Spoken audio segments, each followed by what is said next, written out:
வணக்கம். பிக்மம் குமுதம். பாருங்கள், அதிகாலையில் எந்திரிச்சோடனே காற்றில் எவ்வளோ மாசு இருக்குது அப்படின்னு. நீங்கள் இந்த மாதிரி வீடுங்களில் எந்திரிச்சோடனே பாருங்கள், சூரிய வெளிச்சம் படும்போது அந்த இடத்துல நின்று பார்த்தீங்கன்னா காற்றுல எவ்வளோ மாசு இருக்குதுன்னு தெரியும். பாருங்கள், வீட்டுக்குள்ளேயே எவ்வளோ அந்த தூசு பறக்கிறது தெரியுது. அப்போ வெளியில் எவ்வளோ பொல்யூஷன் இருக்கும். இன்னும் போக போக இந்த பொல்யூஷன்லாம் எப்படி சரி பண்ணுறது?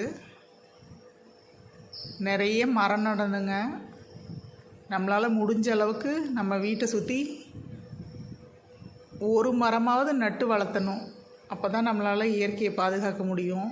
பாருங்கள் எவ்வளோ மாசு இருக்குதுன்ட்டு. இந்த மாதிரி அதிகாலையில் சூரிய வெளிச்சத்தில் தான்